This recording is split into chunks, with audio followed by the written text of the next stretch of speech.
नमस्कार मित्रांनो, अर्थातच मी रामेश्वर आपल्या भेटीस पुण्यात चालू आहे.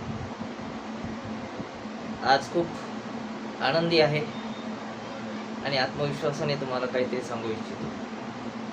मित्रांनो, 5,000 सबस्क्रायबर व्हायला अवघे काही दिवस राहिलेत, परंतु माझ्या मनातल्या ज्या काही संकल्पना आहेत, जे काही विचार आहेत, जो काही ज्ञान जे घेतलेलं आहे ते त्या ज्ञानाचा वापर उपयोग तो दुसऱ्याला कसा होईल याच्याविषयी असलेली जी तळमळ आहे ती आता कुठे बाहेर पडते. आणि अजूनही नाही, परंतु इथून पुढे जसे जसे सबस्क्रायबर वाढतील त्याप्रमाणे आपण घर बसल्या कशी सेवा करणार, कशी सेवा करावी याबद्दलचं माहिती मी तुम्हाला सांगू इच्छितो. अर्थातच आज गुरुवार आहे, 12 तारीख आहे. गुरुवार म्हणजे दत्त महाराजांचा, स्वामींचा, नवनाथांचा वार. अर्थात आपलं अधिष्ठानच श्री स्वामी समर्थ असल्यामुळं आज मला स्वामींच्या बद्दल काही तुम्हाला सांगायचं आहे. बऱ्याचशा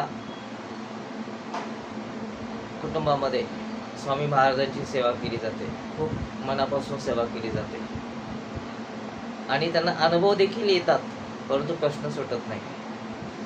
हा नंबर 1चा प्रश्न आहे. आणि महत्त्वाची गोष्ट म्हणजे हे सर्व करत असताना आपण खूप सेवा करतो, अनुभव येतो, प्रश्न सुटत नाही.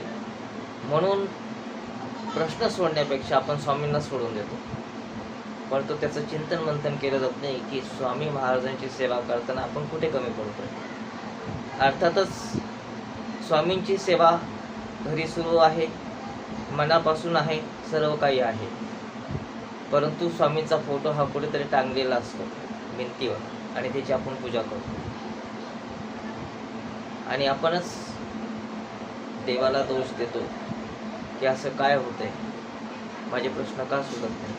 अर्थातच आपण जर हे स्वामींचं अधिष्ठान, स्वामींची तस्वीर ही जर आपण आपल्या देवघरामध्ये जर ठेवली आणि मग मनापासून जी काही सेवा करीत होता ती करत गेला तर निश्चितपणाने आपल्याला अनुभव आल्याशिवाय राहणार नाही. याचा अर्थ असा की एका कोणत्याही गुरुवारी